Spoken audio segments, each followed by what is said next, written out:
Fill her up. You're listening to the Gas Digital Network. Conceive, believe, achieve. Shut the f*** up. You're listening to Believe You Me with Michael the Count Bisping. You know my name yet? And Anthony Lionheart Smith. All right, we are back with a special Friday episode of Believe You Me. There's a lot to talk about. Of course, we were all speculating as to what was going on with UFC 300. Now we know what's going on with UFC 300. We know what's going on with Khamzat Chimaev. And just real quick off the top, I just got sent a video of Ariel Helwani going on a rant, calling me bootlicker Bisping and all the rest of it. Jesus Christ, Ariel. Jesus, buddy. Relax. We're having a laugh. We're taking the piss. My God. He says, oh, we've known each other for a long time. We have. I thought you could take a little bit of banter, Ariel. Bloody relax. My God. Bootlicker Bisping. I'll have that slap fighting gig. I've got the slap fighting gig. I'm a commentator in the sport, okay? My God. I can't remember all what he said. I was watching it, laughing my head off. Jesus Christ, Ariel. You're good at what you do, buddy. All right? Relax. Jesus Christ. Anytime you insert yourself into the conversation, you become a part of the conversation. So therefore, we're going to have a laugh. We're going to take the piss, which is what we do on this show, okay? We don't sit here and cry into our microphones and insult people and remind the world about the 14 trophies. Anyway, Ariel, all the best. There you go, buddy. Right. UFC 303, pardon me. I thought there was a chance because John McCarthy told me last week, he said, it's off. And then as we know, everything came back on, you know, the promo and stuff. And I thought, oh, looks like it's back on. Well, as we know now, it is definitely not on. It is clearly off because Alex Pereira and Jiri Prochazka too is the replacement. There's been a lot of shakeups as well that we're going to go through. Anthony Smith is fighting Carlos Ulberg, which was a shot out the dark. What else we got? Brian Ortega versus Diego Lopez. Khamzat Chimaev is in hospital, apparently in a very, very serious condition. So we've got all kinds of stuff to talk about. Ikram Aliskerov was the co-main event this weekend. He's a very, very good fighter. Only one loss on his record. And that one loss is to Khamzat Chimaev. Funnily enough, he's now going to be the replacement for Khamzat fighting Robert Whitaker. So we've got lots to talk about there, no doubt. You've put in a fair bit of bullshit for us to get into as well. I guess with McGregor, it's a shame. It is a shame. Listen, you know, we've taken shots at each other a little bit on social media, and I've been a victim of the voice notes and all the rest of it. But you can't deny what he brings to the table. There's nothing like a Conor McGregor fight week. And I was very, very much looking forward to it. I really was. I was looking forward to the fight with him and Chandler. Chandler, it's a really, really tough situation for him as well. As we know, he's been waiting for a long time to get that big fight. By all accounts, I saw some breaking news that they're going to make it August 31st, but that was just on a social media post. Have you seen if there's anything official from the UFC, Harrington? So what I've heard is that it is not a target for the Sphere because some fights are already booked up for that. So they were looking at adding a date, either that August 31st date, like you said, or sometime like a gap in between Independent Fight Week and that August 31st date in September. Yeah. So if it is August 31st, if we just take that date, that would suggest to me, you know, if you look at it and I know about the history of fighters getting injured, and this is probably why there was a little bit of deliberation, because maybe, I don't know, he's tweaked his knee, hurt his leg, the shin bone's playing up, whatever. As we said, I think on the last show, a lot of fighters, when they have that injury, they often struggle with it going forward.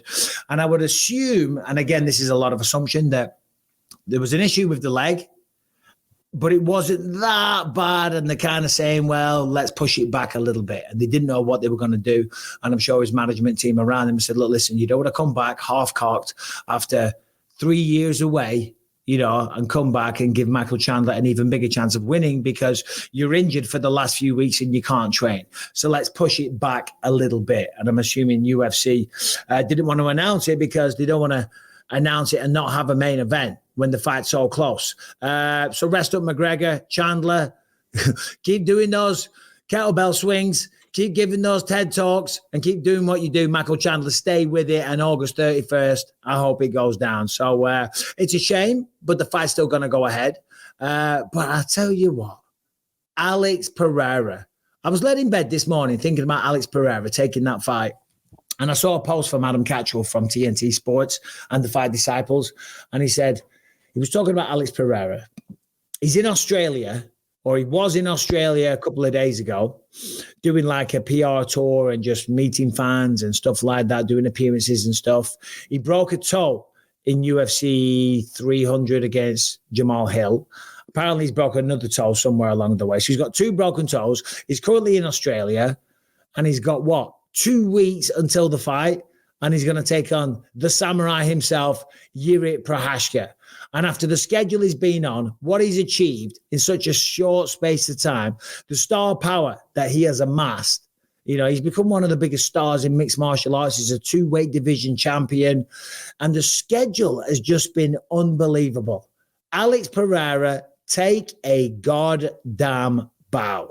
And I mean, if you look at his resume, it is just UFC champion after UFC champion. I think he had 2 of his fights in the UFC have been against people who did not at one point touch gold. So it's like, not only is he on this rigorous pace where he's fighting, every few months and providing these highlight reel knockouts, but he's doing it against the absolute elite in MMA right now.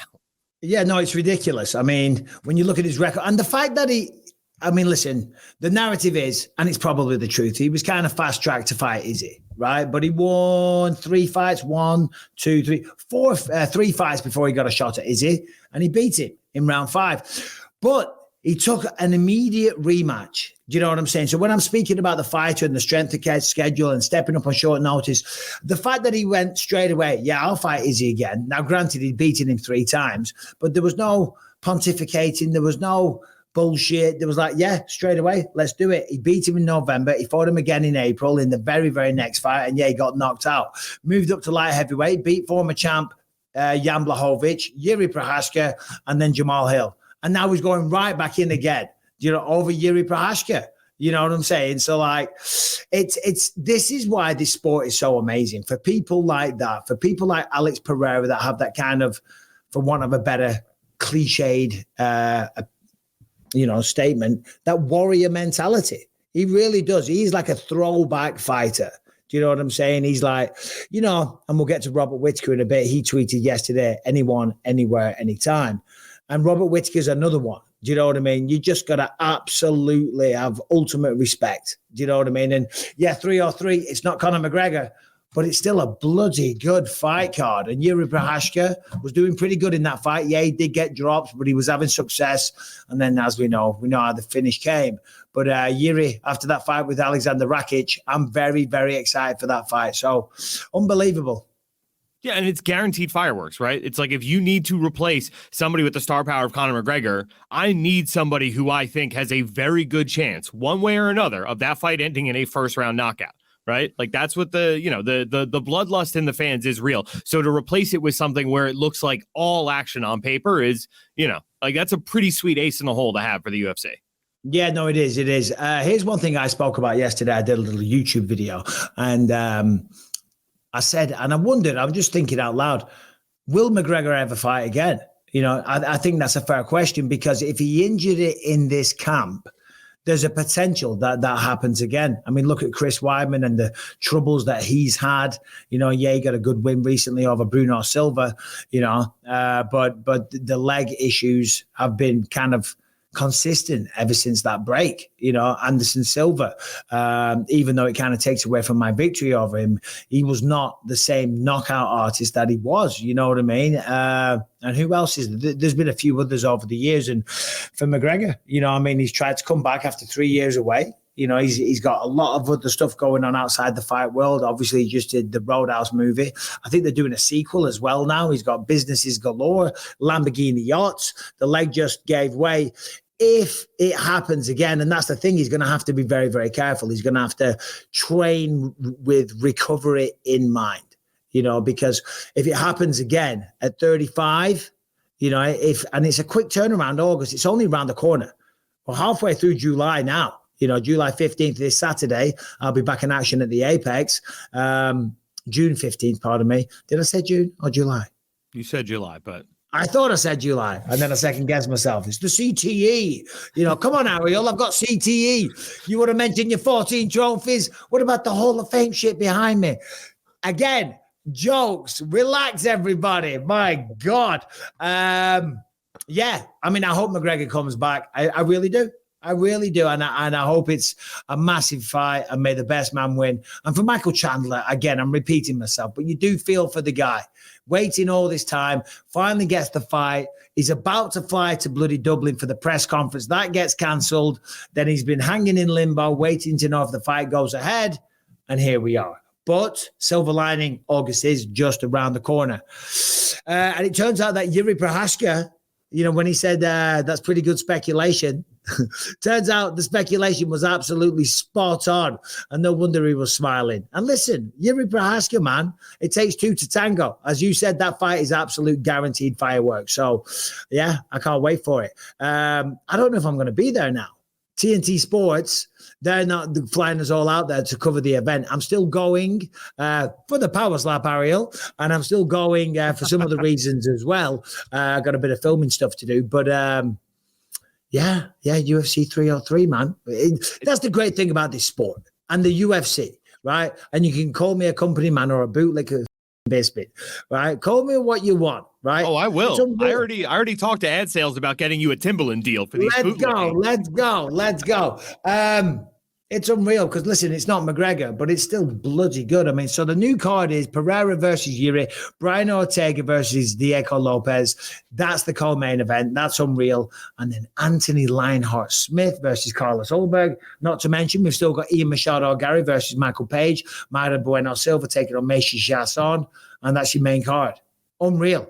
Ian Machado Gary versus Michael Page opening up the main card, and then we're off to the races. With Anthony Lionheart Smith going up against Carlos Ulberg. Harrington and Brian, if you don't want to show yourself, Brian, because I know you're in pain, but Harrington, talk to me about the fits of giggles and emotions and roaring that was going on in your house when you got that news. Yeah, I mean, it was a shocker, right? Because it's like, he says Jamal's out, right? And I'm sitting there like, I immediately in my head, I'm going through the Rolodex of like, who's available at 205. I'm thinking maybe Ankalaev wants to get on the card because then, he gets a win there. It sets up the he's fighting the winner of whoever's in the main event, kind of like when they put Khabib on the McGregor MSG card, something like that. And as Dana's talking in this video, I'm just processing, like, I don't think it's going to be Anthony. There's no way it can be Anthony. And then it's like, Anthony Smith is stepping up on 2 weeks' notice. And I'm like, what? Yeah. Which goes against everything what he said on the podcast. He said, I'm not doing that anymore. I'm not taking these fights on short notice. I've got to be smart with the end of my career because, what is he, 35, 36? Carlos Ulberg, though, man. Carlos Ulberg is not an easy test. He just fought, who was it he just beat in about 12 seconds? It was Alonzo Menafield, and it was 12 seconds. He's on a 1, 2, 3, 4, 5, 6 fight win streak with 5 of those being finishes, 4 knockouts, 1 submission. The only decision was over Fabio Charant. And Carlos Ulberg, of course, trains with Israel Adesanya, City kickboxing product, tremendous kickboxer. I called his fight on the Contender when he first broke into the UFC. And I thought, wow, we've got a star in our hands. And then he lost his first fight. He lost to Kennedy Nzechukwu or Nzechukwu, however, which way you say it. But I follow the play-by-play commentators, right? If Brendan Fitzgerald says Nzechukwu, I say Nzechukwu. John Anik is very, very positive. It's Nzechukwu. Or I could be having that the other way around, but they both say different things. I just wait for the play-by-play guy to say it. And however they say it, that's how I say it, because you got to have a united front. So Nzechukwu, he knocked him out after he got a little bit gassed. But he's clearly improved since then. 6 wins, 5 stoppages, and he's tremendously talented on the feet. On the feet, it's a dangerous fight for Anthony Smith. But Anthony's a far better grappler, far better, well-rounded mixed martial artist. He's much more of a varied threat. Of course, short notice. He did just fight, what was it? June, May. When did he fight? UFC 301. When was that? I feel like that was April, like middle of April, maybe like no, April. was it? Was it not May 1st? Really? I think it was May. Oh. I'm pretty sure it was May. Anyway, and I'm sure he's been training a little bit, but still, it is 2 weeks' notice. For Carlos Ulberg, he was going up against Jamal Hill. And Jamal Hill being the former champion, that's a big opportunity for Carlos Ulberg. The point I'm making is that he would have been training his ass off. His co-main event on a Conor McGregor card, massive exposure against a former champion, 6 wins in a row. You beat Jamal Hill, you're right there for a title fight. So he will be in phenomenal shape. He will have learned a lot just being around Israel Adesanya, the takedown defense and all that kind of stuff. But fair play to Anthony, because it takes real balls to step in there on 2 weeks' notice against a guy like that. And listen, Anthony's had 50 or so professional fights, but it doesn't take away from the braveness, from the courage. And yeah, he's going to be getting a very, very handsome payday, one would assume. I know he gets paid very well as it is. I don't know what the circumstances are. Maybe he got a bump in pay. Who goddamn knows? The reality is, regardless of the situation, it takes a lot of balls, to step in there on 2 weeks' notice against a guy like Ulberg when you just got back to winning ways and you're trying to get back on track. So well done to Anthony Smith. I would assume the path to victory for him. Listen, they're two human beings. They're both big. They can both strike.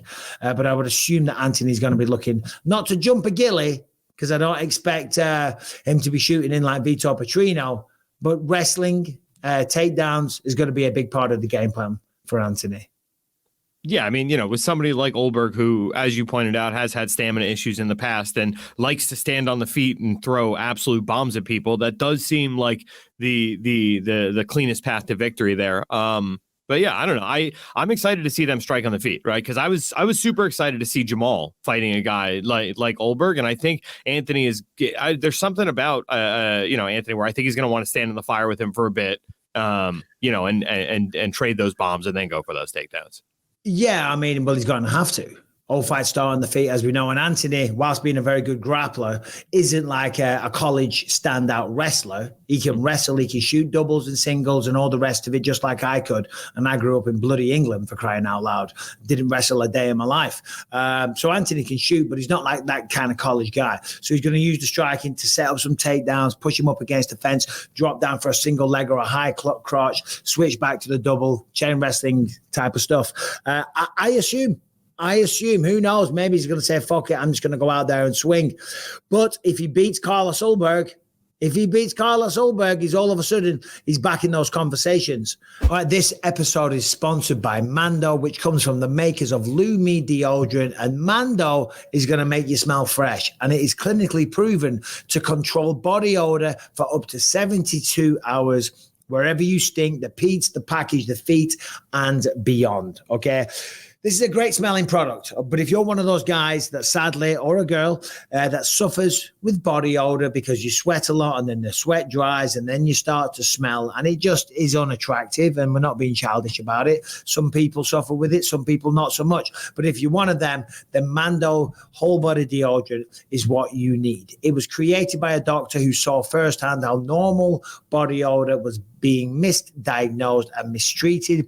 As I say, it is clinically proven to block odor all day and control odor for up to 72 hours. It's safe to use anywhere on your body. As I said, the pits, the package. Here it says the grundle and balls, the belly buttons, the butts, the cracks, the stinky crevices, the stomach folds and feet. More importantly, it is baking soda free. It is paraben free. It is pH balanced, so it's safe to use below the belt. And as I said, clinically proven to control odor for up to 72 hours. So right now, check out the Mando Starter Pack, perfect for new customers. It comes with a solid stick deodorant, cream tube deodorant, 2 free products of your choice like the mini body wash or the deodorant wipes, and free shipping. And of course, we have an offer for you. When you go to shopmando.com and you use the code Bisping, you will get $5 off. That equates to over 40% off the starter pack. So one more time, shopmando.com, use the code Bisping, get $5 off. That is up to, it equates to, should I say, 40% off the starter pack. Shopmando.com, code is Bisping. Let's just talk about Jamal Hill real quick. because that's a shame, man. Jamal Hill. Another guy, lingering leg injury, I mean. Yeah, good point. I mean, it was the Achilles why he vacated the belt. Now apparently it's a knee issue. We were talking about him on the last show, getting all worked up, offering 20 bands, to whoever wanted to pull up in the gym. And then yesterday, again, he's posting like pictures of him counting out money in the car and stuff, and he's flashing his fancy watch and whatnot. And then all of a sudden, he's out of the fight. I feel for Jamal. I do, because as we said last time, he lost to Alex Pereira. He kind of got humbled a little bit. He had a chance to get right back in there, another big payday, get another win, get that feeling of victory back, get the confidence back, instill confidence in the watching and buying public and the UFC to get that title fight again. And then you got to bloody pull out. Do you think this might be a blessing in disguise? I do, actually. Why do you ask me that? But I'll elaborate in a second. Well, I mean, it just feels like UFC 300 was way too soon for the level of knocked out we saw Jamal Hill. It's the first time he's ever been stopped in his career. I was listening to DC talk about this earlier this week. He said he took a full year off when Jones put his lights. Like when he was stopped TKO by Jones, he said, I need a full year out of the cage to kind of recover and process and make sure that my head is right. Versus going in there, you're expecting to fight Khalil Roundtree. Now, last minute switch up, you're fighting Carlos Ulberg. Either way, guys who hit very big. It's like, give your head a bit of a rest, maybe. Yeah, definitely. But I mean, certainly in terms of, from a medical standpoint, give your head a rest for sure. But also from a psychological standpoint, listen, Jamal Hill will be the first person, if we were talking to him, to say, listen, I ain't no bitch. That is probably how we would word it and say, I ain't no bitch. I don't care. I'll get in there and I'll fight.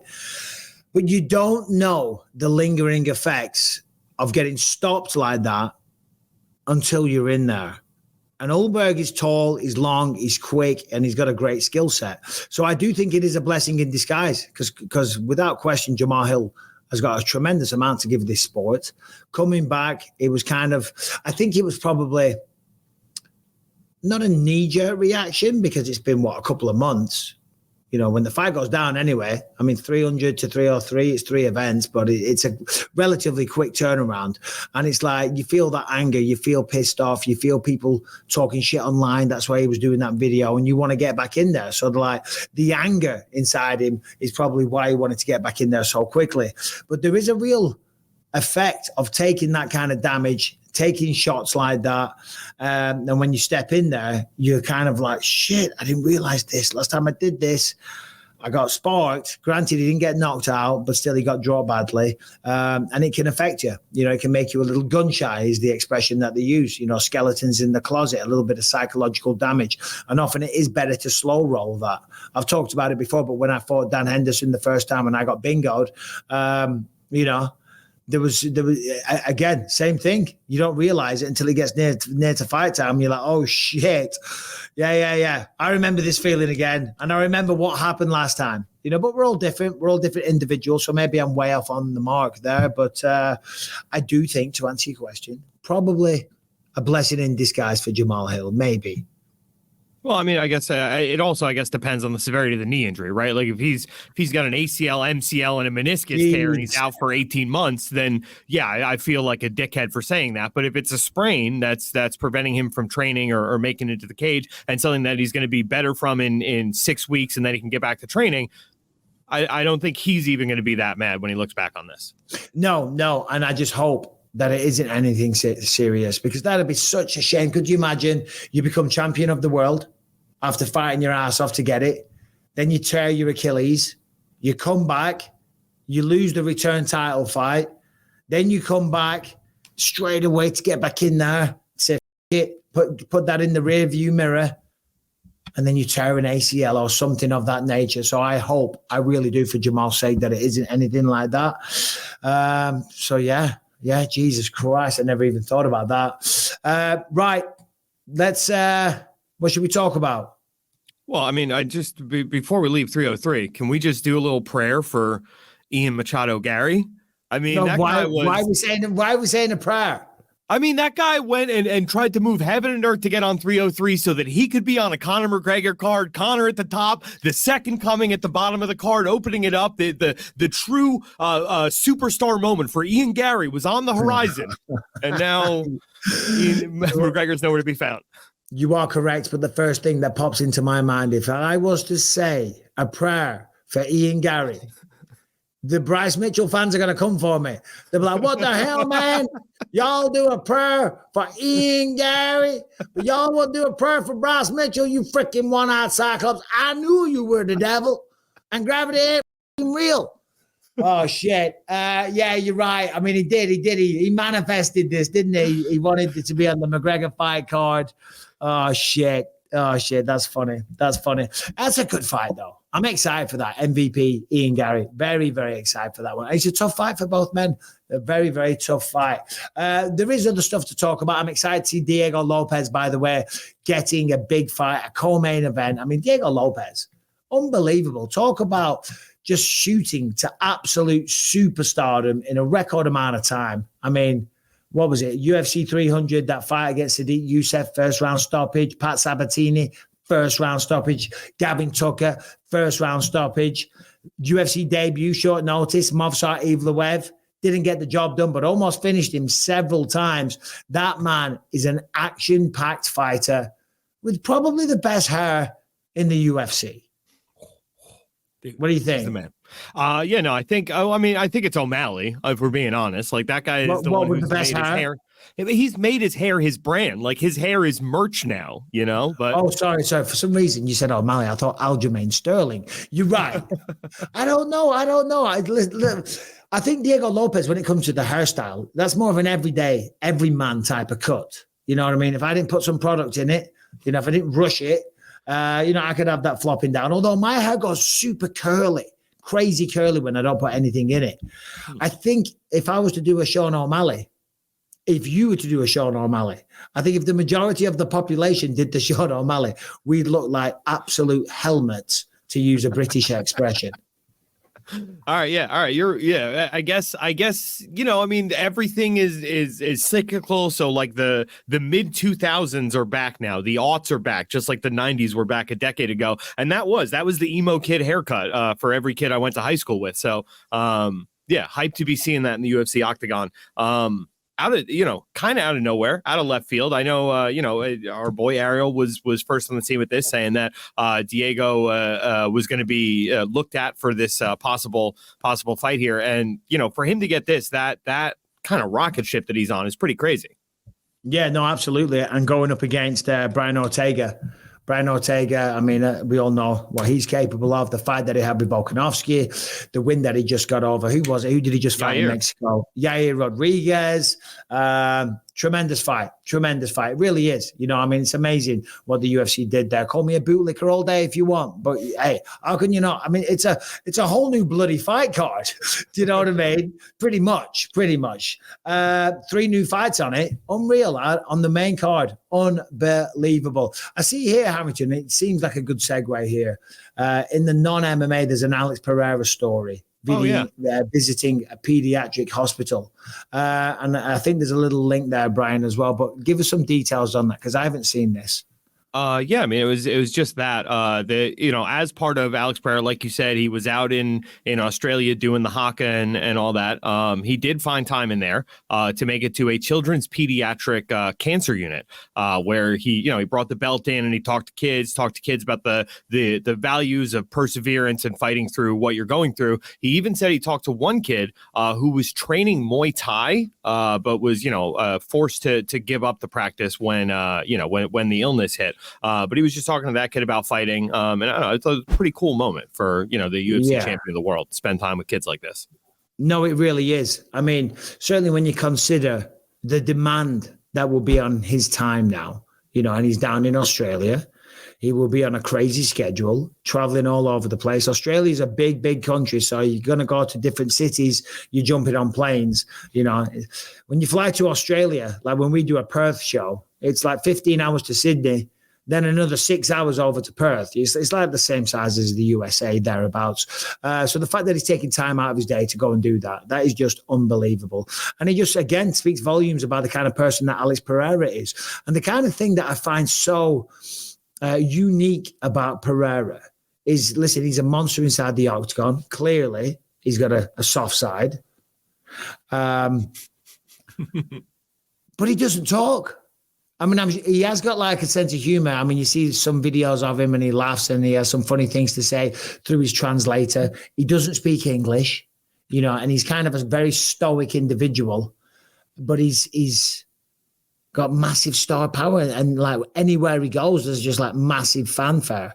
And it's because of that ability, to fight, to knock people out, the crazy power, the rise that he's had, becoming a 2-weight division champion. Of course, behind the scenes, doing shit like that. It's unbelievable. As I said before, take a bow, Alex Pereira. I mean, talk about being a great influence and an example for young up-and-coming fighters on how to do it. And granted, yeah, he's got special gifts that not everyone has. He's got incredible power, and of course, he's got a great work ethic and all the rest of it. But he's an example to a lot of fighters on how to conduct yourself and how to conduct your career and what to do with your spare time.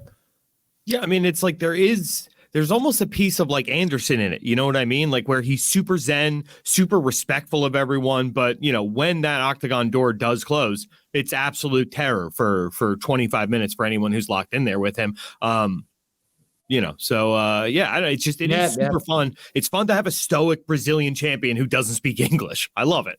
I mean, you mentioned Brazilian fighters, of course, Anderson Silva. He's boxing Saturday against Chael Sonnen. We're not going to dive into that. Wish them both the best. It's amazing to see the promotion. I know Chael was saying that Anderson Silva is the fighter that he wanted to be, and he had the career that he wanted. I think to be so honest and truthful and humble, that was beautiful to see. And it's just great to see two legends going back at it. I saw them on the scale weighing in. Chael, looked in decent shape, a little heavier than what he was in his prime, of course, and so was Anderson, but have a great fight, you two. I think myself and Damian Maia might be the only two human beings to ever share the octagon with both of them.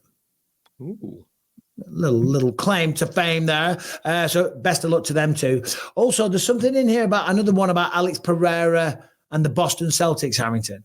Yeah, so the coach, Joe Mazzulla, apparently, according to star player Jason Tatum, has been playing UFC fights in the locker room to the team before they go out for the finals. He says that, if anybody embodies a championship mindset, it's a UFC champion. He specifically used the Alex Pereira versus Jamal Hill fight where he said, look, watch what Alex does here. He gets literally kicked in the nuts. He does not let the referee step in. He handles it himself, fights through the adversity, and wins himself a title. And he's trying to implore his team to do exactly that. Don't depend on the refs. Doesn't matter what they do to you. You worry about winning.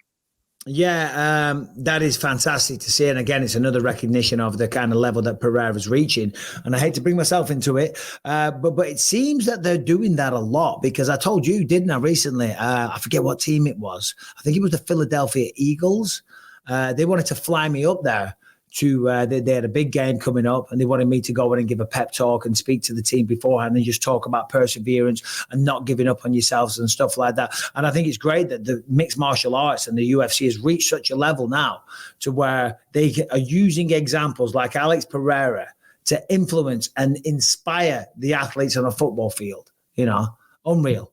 Anyway, Alex Pereira, Jiri Prochazka, all the best. I think it's going to be a very different fight this time. I don't think Jiri is going to be shooting in like he did, because obviously that's when the end came, but it is going to be fireworks, as you said. So all the best to everyone competing on that one.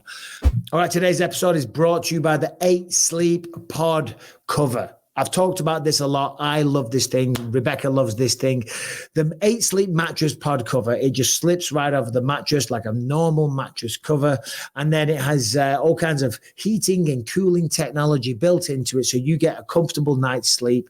You sleep deeper, and then you wake up more rested, okay?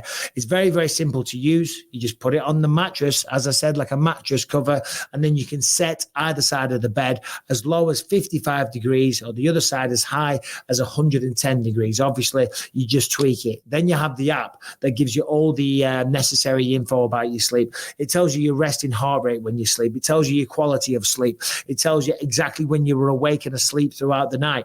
It gives you a sleep score. It tells you how much REM sleep, how much deep sleep, and what you need to do to improve your sleep going forward. And also, it just makes it more comfortable in bed. As it's getting into summer now here in Southern California, it's getting hot. Rebecca does not like to put the air conditioning on, but my side of the bed is nice and cool. So as I say, there is no better way to improve your day-to-day life than better sleep. And the easiest way to do that is with 8 Sleep's Pod 3. So give it a try. You're going to absolutely love this thing. I can't say enough good things about it. Go to 8sleep.com/Bisping to get $200 off and free shipping.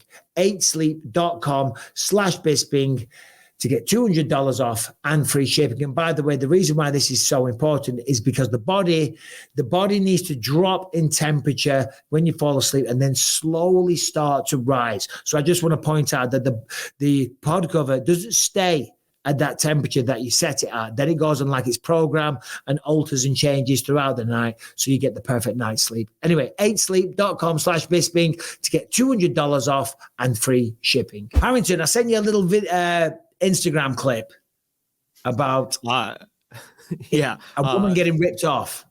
Some poor woman in India. I believe she spent, it was like $150 or something $1,000. Sorry, $700,000 for jewelry that was worth about $4 US. Yeah, it's ridiculous. I mean, the poor woman, I don't know what they told her, what bill of goods they sold her. Obviously, they said it was antique and it comes from a long line of some dynasty of an amazing family in India or whatever, and it's 300 years old and stuff. But it made me laugh because that just made me think of Rebecca because we go antique shopping all the time, right? Rebecca loves antiques. You know, we have no idea what we're buying. You know, all she ever says is it old? You know, and they're like, oh yeah. If it's from a Victorian era, she wants it. Simple as that. You know, I mean, she does like to buy quirky little stuff. They're all over the house. But when I saw that, a woman getting ripped off, that was the first thing that I thought of. You ever been ripped off like that, Harrington?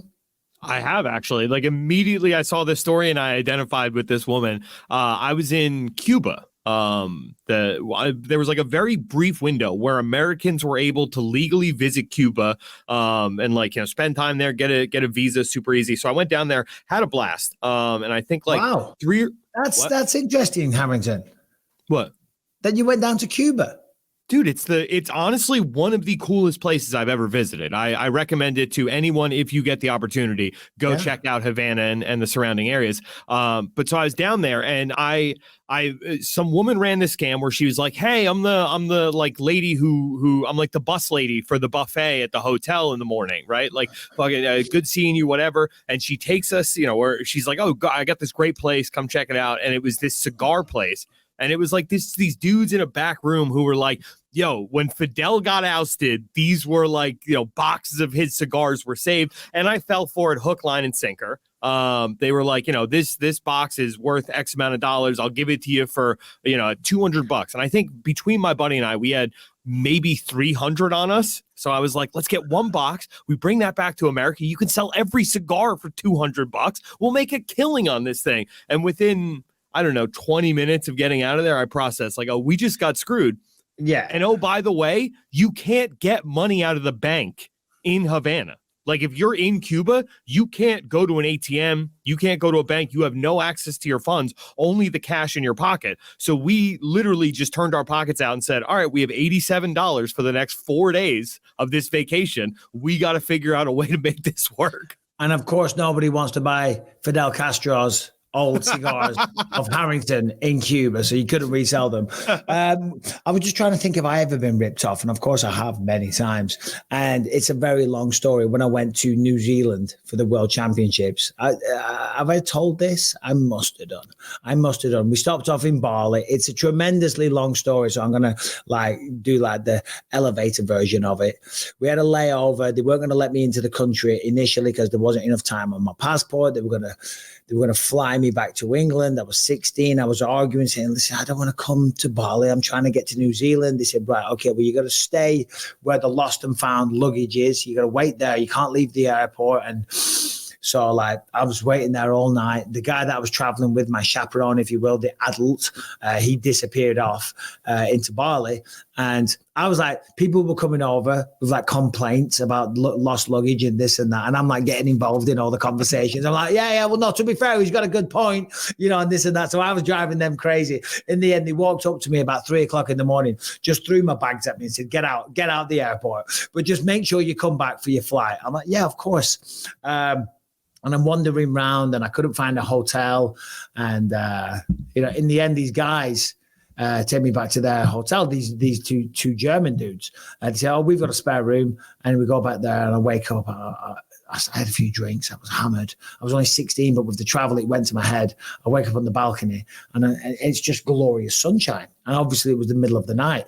So I wake up and awkwardly say goodbye to these two German dudes. Have a great life. And I walk off and I've got my suitcase. I've got my tracksuit on, my team tracksuit for the World Championships. And I've got a rucksack that Andrew, the guy that I was traveling with, gave to me to carry going through customs, right? Anyway, I walk out and it was Kuta Beach in Bali and there's thousands of people everywhere and street sellers and stuff. And they come up and someone's like, oh, you want to buy a watch? I'm like, no, I've got a watch. And they're, oh, you want to do a trade? I'm like, go away. Someone comes over, they're trying to sell me a pair of shorts and t-shirts. I'm like, I've got clothes, leave me alone. And they were driving me nuts. Anyway, two pretty little girls come over and they were selling these little tiny leather bracelets that go on your wrist. I'm like, no, I'm fine. And they're like, oh no, but we'll give you this for free.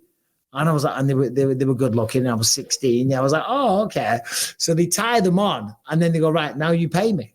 And I'm like, no, you just said they were free. So, oh, no, now you have to pay. So I'm like, I didn't want. And the guy's still there trying to sell me a watch, by the way. And the person's still there trying to sell me T-shirts. Want to buy a watch? Want to buy a T-shirt? Pay me for the bracelet. I'm like, fuck off, the lot of you. Rip that off, barge them out the way. I'm hungover. I've just got off a long flight. I'm sweaty as hell. I've got my tracksuit on. I've got a big suitcase. I've got the rucksack. And I'm like, I need a drink.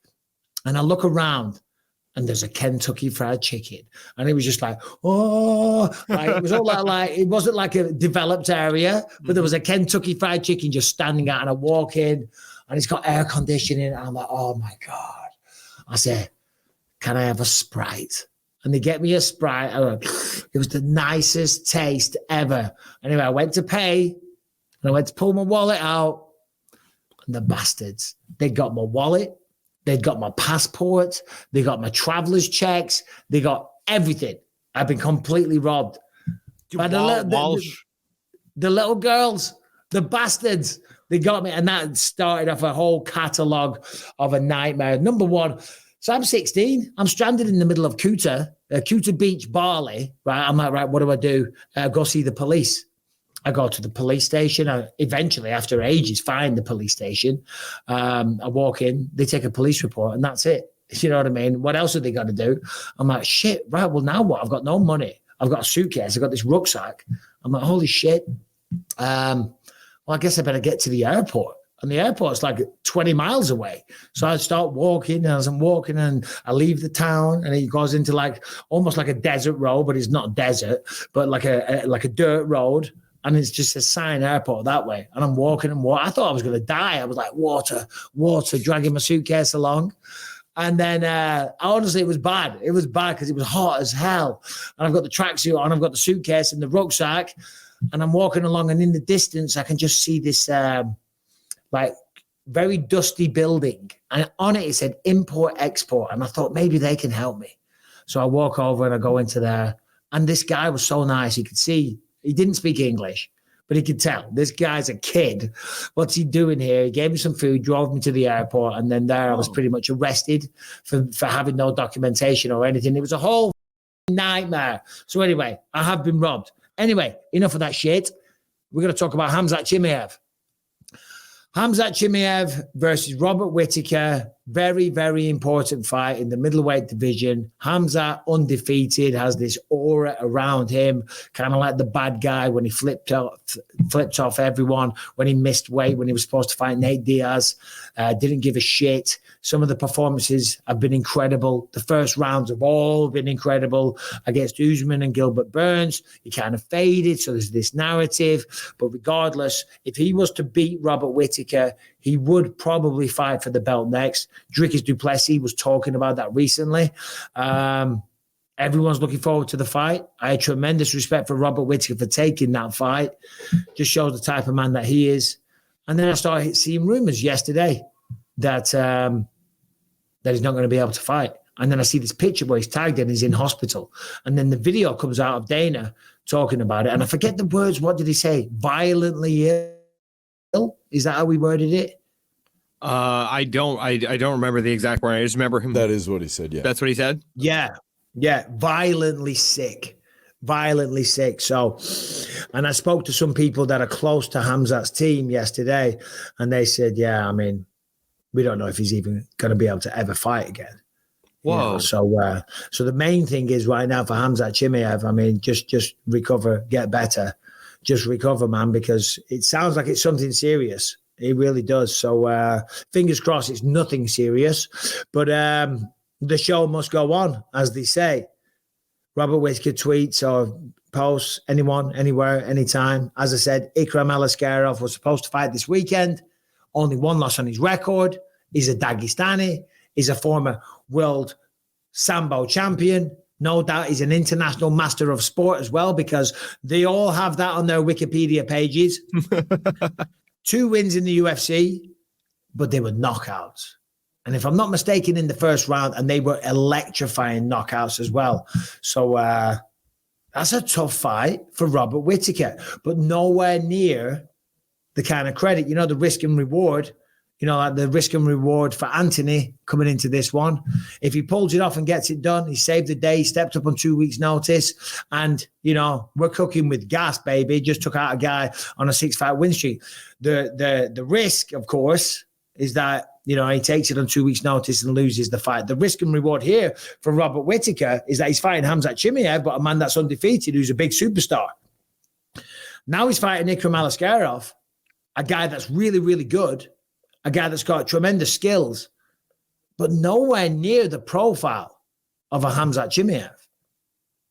It's a rough spot for Robert Whitaker, no doubt about it. But it's like, you know, if you also listen to that same Dricus du Plessis quote where he was saying Khamzat might be next for the belt, seemingly, if DDP is still the champion after, you know, whatever his next fight is, Robert Whitaker, in his mind, wasn't next in line for the title anyway. Like, there still was that, you know, he was saying he would like to see a number one contender fight with Sean Strickland or, you know, whoever might have popped up at that point.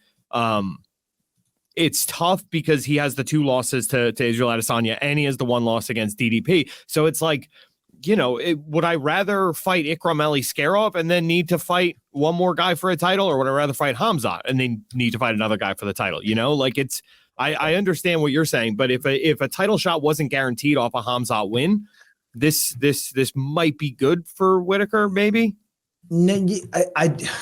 What I'm saying though is, yeah, I mean, I don't disagree with what you're saying. You make a point, but what I'm saying is that this is a tough fight for Robert Whitaker.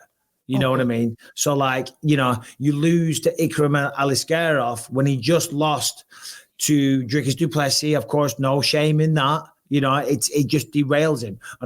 But the balls on the man is like, yeah, I don't give a f-. He's no doubt looked him up. He saw that he's 15-1, 6 knockouts, 5 submissions on a hell of a win streak. The only person to beat him is Khamzat Chimaev. Khamzat, by the way, knocked him out round 1, 2 minutes, 26 seconds. 2 wins in the UFC, Wally Alves, Phil Hawes, both knockouts first round. Yeah, but it's just like, it's a tough fight. It's a tough fight, but you get almost no credit from the casuals for getting it done. That's what I'm saying, you know, and God forbid he doesn't win. You know what I mean? That's like really, really bad for his career at this stage of it. And it's nuts for Ikram Aliskerov, who was supposed to fight, I believe he was supposed to fight Paulo Costa for International Fight Week last year, and then that got canceled. Then he was supposed to fight Nasruddin Imavov, and then that got canceled. I think he's had 4 different canceled fights this year so far. So it's like, by all means, this guy should be in the middleweight top 15 somewhere. Now, instead, you got Robert Whitaker fighting an unranked guy. So I do see your point there. Losing to an unranked guy is much worse, even though, you know, I think if Ikram had shown up or if the other guy had shown up for any of those fights that Ikram was booked for, there's a very good chance he's already in the top 10, and that, you know, that fight seems to make a lot more sense on paper to the casuals, like you said. Yeah. No, absolutely, mate. Absolutely. So give us a non-MMA story. All the best to Robert, all the best to Ikram Aliskerov. It's a tremendous fight is what it is. I think that just it basically encapsulates what I'm trying to say. It isn't much of a step down in terms of a threat for Robert. You know, in fact, if anything, you never know, because we spoke about this. Khamzat, we haven't seen him go 5 rounds. Robert Whitaker can go 5 rounds standing on his head. Okay, he's been there many times. Khamzat gets tired after round 1. Okay, just scraped by Kamaru Usman, former pound-for-pound number 1 on the planet, long-time welterweight king. Of course, great win, not an easy thing to do. Scraped by Gilbert Burns, tremendous fighter, not an easy thing to do. But the reason being was because he got so tired and they really came back into the fight. How does he look in rounds 4 and 5? Well, one would assume, if you just take it at face value, that Ikram Aliskerov isn't going to have that same issue. You know what I'm saying? So potentially a game plan that Whitaker was working on to get Khamzat tired and into the later rounds wouldn't necessarily apply for Ikram Aliskerov. But anyway, best of luck to both men. Can't wait for it. I'll be there. I'm in Saudi Arabia. Go to Vegas Saturday. Obviously, Tatsuro Taira taking on Alex Pereira. Come home. Father's Day on Sunday. And then I'm off to Saudi Arabia, the kingdom. What are you doing for Father's Day, Harrington? I don't know. I was thinking about that. Like, Alex keeps asking me, and it's like, I don't know. The only thing I ever want to do is like, that feels like a selfish thing, is like, let's go see a movie, you know, like, let's drop the baby off, give us a couple hours to go and see a movie. But there's not even anything out I really am desperate to see. So I'm racking my brains. What are you doing? Maybe I'll steal a page out of your book. Nothing? No. I'm flying back from Vegas for one Sunday morning, nice and early, flying back from Vegas. I'll unpack from Vegas and then I'll pack for Saudi Arabia. Isn't it the same wardrobe? It's not the same wardrobe. There'll be different suits. There'll be different underwear, Harrington. Do you know what I mean? You're talking about in terms of climate. Yeah. Yeah, no, for sure. But you know what I mean? You got to change your smalls and all the rest of it. Nothing, man. We don't really celebrate stuff like that in our house. We don't make a big deal out of it. We don't necessarily make a big deal out of our birthdays, Mother's Day, Father's Day, stuff like that. We don't, you know. I do for Rebecca, you know, most of the time. Not every time, but she's like one of those, just plays it down constantly. No, you don't have to do anything. You don't have to do anything. And she's not one of those where they say that, but then when you don't do anything, they start trouble. She literally means that. So, you know, even though I would like something, I've got to kind of play by the same rules. I'm like, yeah, we don't have to do anything. No, we'll just barbecue. We'll have a little barbecue, maybe sit by the pool, have some family time. But what else is going on in the world of MMA, Harrington? What have you got in the notes for me?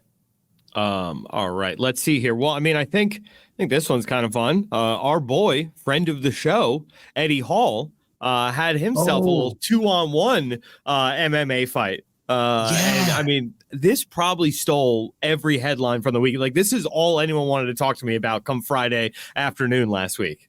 Yeah, no, it was unbelievable. I mean, to be honest, let's have a look at this. Here we go. He's on the single leg, trying to fight. Picking one guy up, slams him down.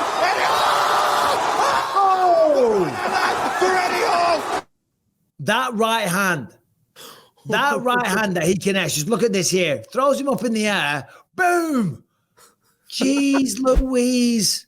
I mean, that's the strongest man in the world. I mean, he's an absolute beast by name and nature. And he swung like, but that's what we call an alehouse swing in England. Yeah. You know, outside the alehouse, just drunk. He swung.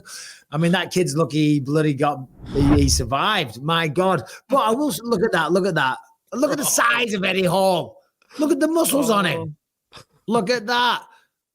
Boom. Clocked him. There's no faking that, by the way. What I didn't understand, though, why did they stop the fight?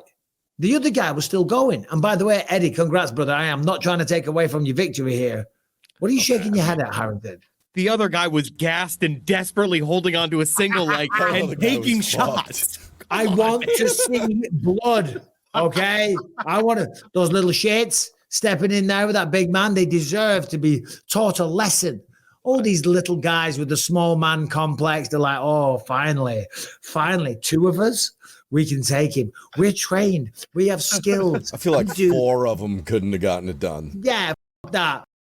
I did think when we spoke to Eddie on the show, and he was like, I thought he was underestimating, what a skilled mixed martial artist can do.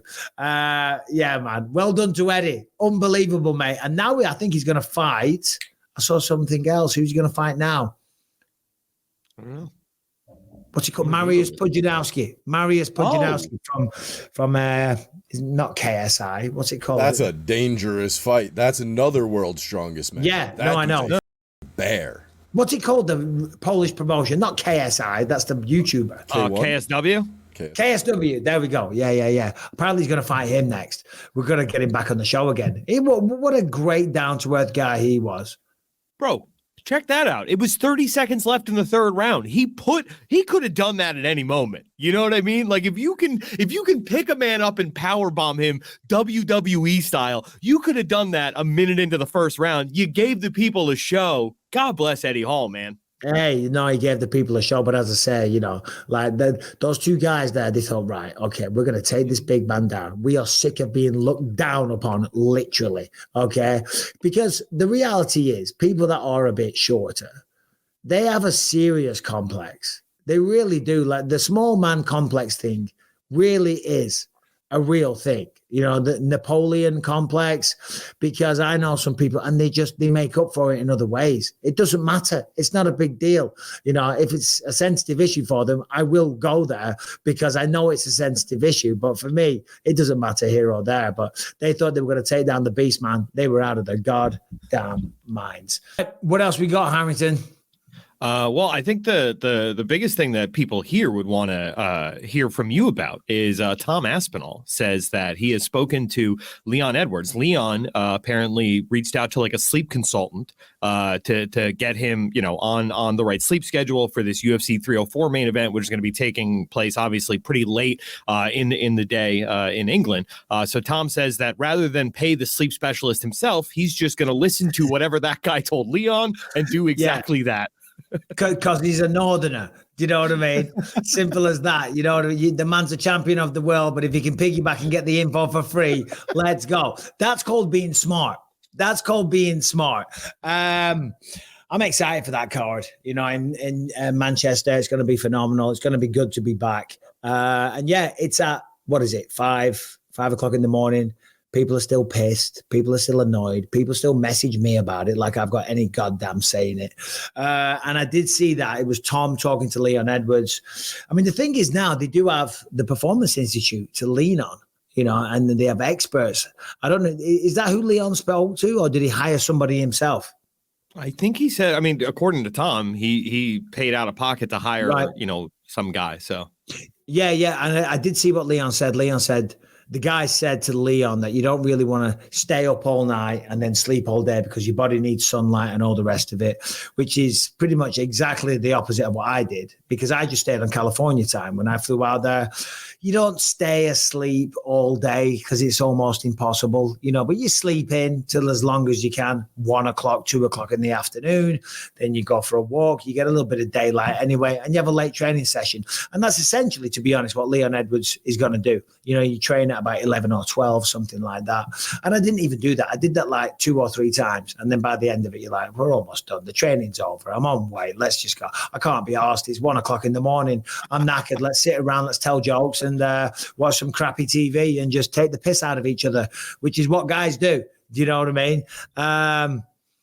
It's going to be a good fight night, though. It is going to be fantastic. What is it? Leon versus Belal Muhammad.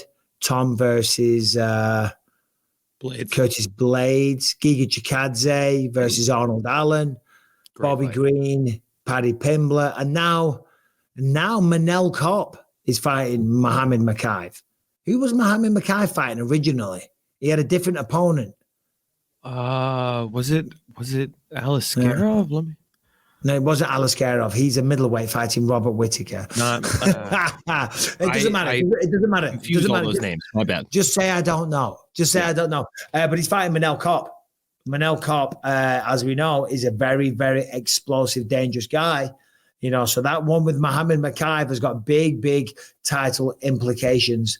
But yeah, I mean, I don't know what else to say on that, really. I mean, Tom Aspinall, we all know how great I think he is. The thing is with rematches, you know, it's dangerous. I saw Leon and Tom talking about this, the prospect of having rematches. This is Tom's first one against Curtis Blades.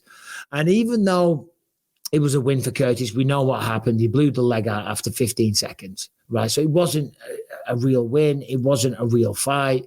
So I don't think there'll be any kind of anxiety there. It's a rematch for Leon Edwards. I doubt there's going to be anxiety there because he was piecing him up in the first fight. We're just being honest. There's no bias towards Leon. There's nothing against Belal, but he was getting tuned up pretty well in that fight before the very, very nasty eye poke came.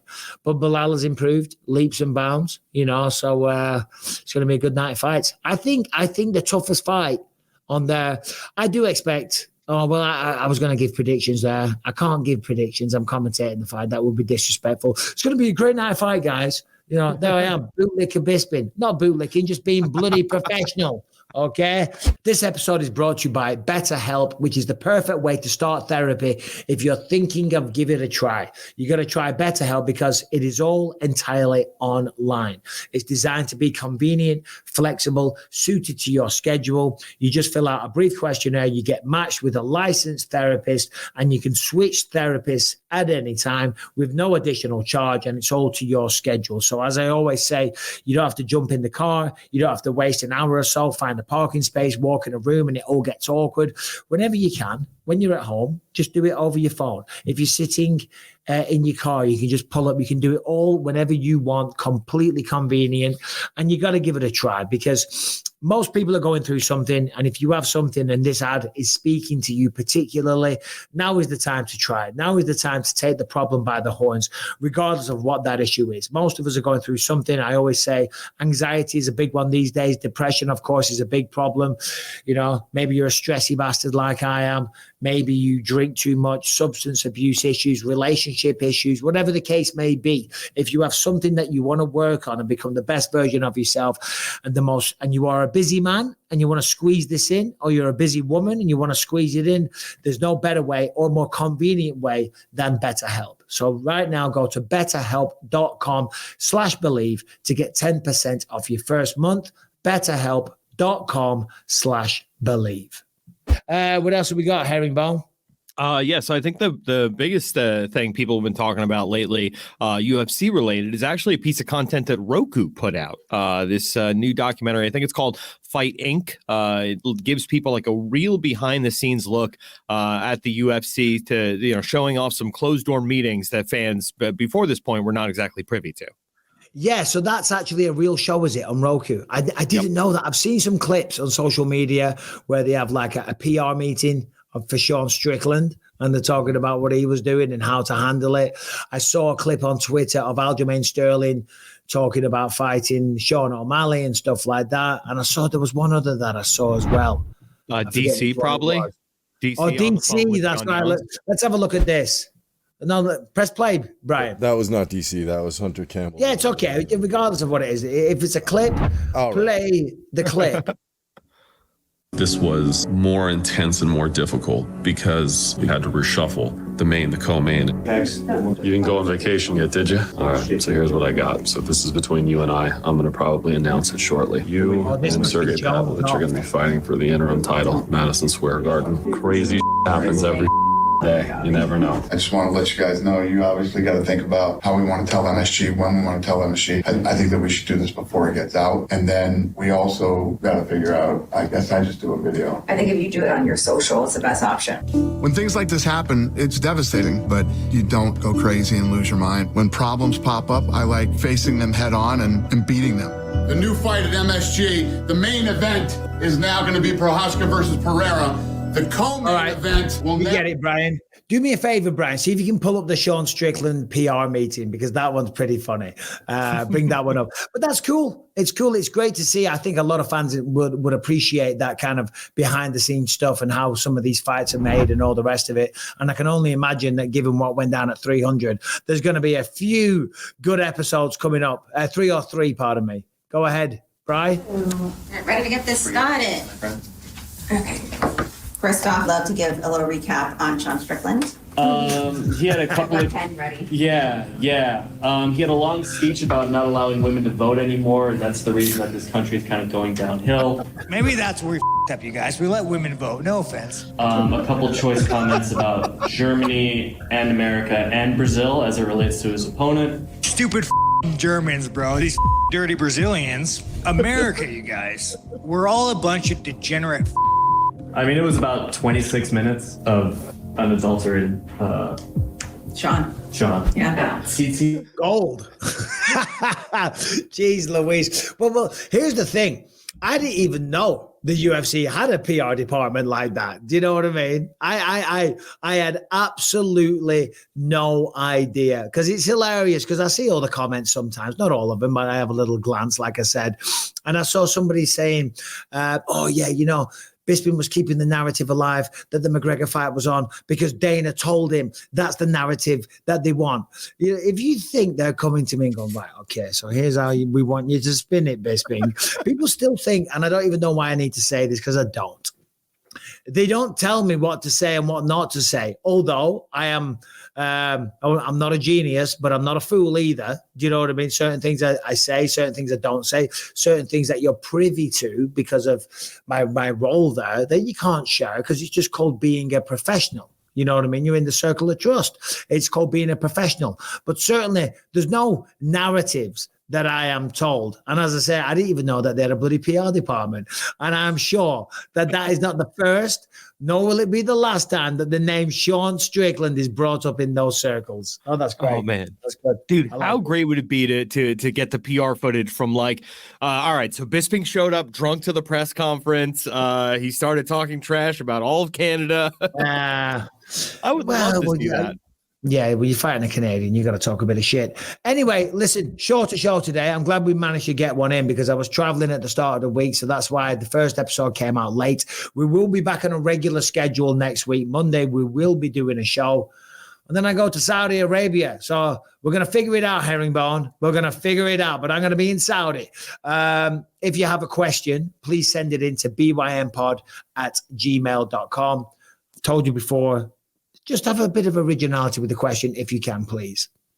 If you are listening on iTunes, Spotify, wherever you find podcasts, make sure to subscribe. Leave us a 5-star rating, positive review. It really helps out on those platforms. If you're watching on YouTube, make sure Come on, Herringbone, get it together. I got some in my throat, my bad. If you are watching on YouTube, make sure you're subscribed to the channel and you hit that notification bell to find out whenever a new video drops. And if you want to catch over 500 episodes you can't find anywhere else, completely ad-free and totally uncensored, head to gasdigital.com. Use the promo code BYM14, last chance today, to get the 2-week free trial. Okay, so our first question today just came in, so I haven't screened it yet, but there's a child in it, so it seems like it's going to be wholesome. Okay, one would think so. Hey guys, Tommy and Alex here from Australia. If you can't tell, I do actually have an English accent. I just moved here ages ago. I've been a massive fan of the show for a very long time, and I've followed Bisping's career since he won Tough. We have a question for you. Do you want to ask Mr. Bisping a question, Alex? Mr. Bisping, when are you coming to Australia? Well done, buddy. I bought tickets to your Tales of the Octagon show about 1.5 years ago, and you cancelled. We would just like to know if you're actually going to be coming back. He's probably not going to be able to come because he's too young, so but I'll be going if you do come back over. And fuck you, Harrington. There you go. Nice and wholesome. Didn't want to shout it out in front of the kid. Tommy and Alex, thank you very much for the question. And thank you for the kind words. And yeah, I hope so. I hope I do. You know, because I saw Alex Pereira touring around Australia. And I really did think, oh, shit, I missed a trick there. I had a whole tour lined up in Australia and New Zealand. And then I did this movie and I was gone for so long and the two kind of clashed and overlapped. So it is what it is. It just wasn't meant to be, sadly. But hopefully I would love to come down and do it again. The people of Australia, and even though he's English, they are the nicest, most laid back, chill people on planet Earth. They really are. They're funny. The sense of humor is fantastic. They love a beer. The country is absolutely beautiful. The beaches are incredible. Nice food. Kangaroo meat is beautiful. I fought there a bunch of times. Yeah. I don't know who would organize such a thing, but if you're watching this and want to put together a little tour down under, let's go. But do we have another question where I don't have to talk about myself, Brian? You know what I mean? Because that sounds like that was placed in as an advert for sure. Anyway, here is Aaron from the Air Force. Aaron from the Air Force. Nice alliteration. My question today is, I saw Paddy Pimblett do some jiu-jitsu with like Marines, I think it was, like a year or two ago. So my question is, would you guys ever go to a Air Force base or any kind of base to spar with some military people? Yeah. Harrington, I'm sending a plane after you. Shout out to my brother Anthony. He loves you, Bisping. A little bit too much. Okay, well, thank you very much. Thank you for your service, of course. I've spoke about it at length when I went to Afghanistan and we did a bit of training there, and Carlos Condit knocked out a dude in the mountains in the special forces. I've been to an army base down in, where was it? South of England somewhere, and they took us out in the tanks and everything, and we did a bit of training and stuff. But yeah, that video of Paddy Pimblett tapping out all the soldiers, that's what, 6 months, 9 months old now, maybe even older than that. So that's been doing the rounds for a while. And yeah, Paddy looked good, man. Paddy's got great jiu-jitsu. So my brother was in the military for a long time, and Randy Couture came to base and beat the shit out of his whole special forces squad like 3 times in a row. Yeah. Oh, that's awesome. Yeah, Randy Couture. I mean, he would do that. It's Randy the natural. Do you know what I mean? Yeah, we did that. We did a little bit of that when I was in Afghanistan. We rolled with all the squad, the troops and stuff like that, and had a bit of fun. You know, and everyone normally has a good attitude about it all. It's great to do. But yeah, thank you for your service. Again, a question where I've just got to talk about myself. I'm trying to talk about the sport of mixed martial arts.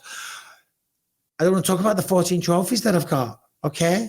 And if you can't take a joke, stick it up your ass. Come on, lighten up. What are you going to do? Cry about it? Do we have one more actual question, Brian? Actual question? No, but I do have a silly one. All right, yeah, silly ones are good. My question is, UFC is returning to Manchester, and I just want to know, what's the problem with getting a big, massive venue like Old Trafford? You know what I mean? Because I really do think the UK fans can do easily 40,000 plus, maybe even 90,000. You know what I mean? So, Dana, why are you happy in putting on a pay-per-view event and only having, what is it, 23,500 people or something like that in that new Co-op stadium? I mean, come on, think of the money. Have a word, will you, Bisping? Yeah, sweet. You know, it's a good question, but first of all, that new arena, I had a lot of problems, by the way, which I don't hear about in the news anymore. There was all kind of acts. I think Nicki Minaj, when she was arrested for possession of whatever it was, cannabis, whatever, she was headed there. Peter Kay, he's like a legendary comedian from England. He had a few shows that he had to cancel and stuff like that because he was just behind schedule. Point what I'm making is I think that's the biggest indoor arena in all Europe. It's brand new, state of the art. So I can't wait to see it. The problem with Old Trafford, open air stadiums, it's the weather. We know if you live in England, mate, you're from the Midlands, 100% by the accent, it pisses it down. I think there is a couple of places that have the retractable roofs. I forget, there's one, is it Wembley or Tottenham? And I think there's one in Cardiff. But other than that, yeah, it's the weather. The weather.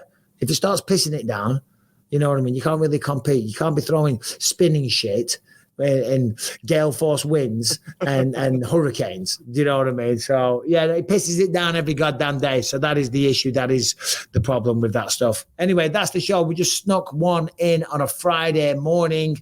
Lots to talk about there. Ariel, bloody relax, mate. Come on, take a joke. Conor McGregor, rest up, get better. Same, of course, for Khamzat Chimaev.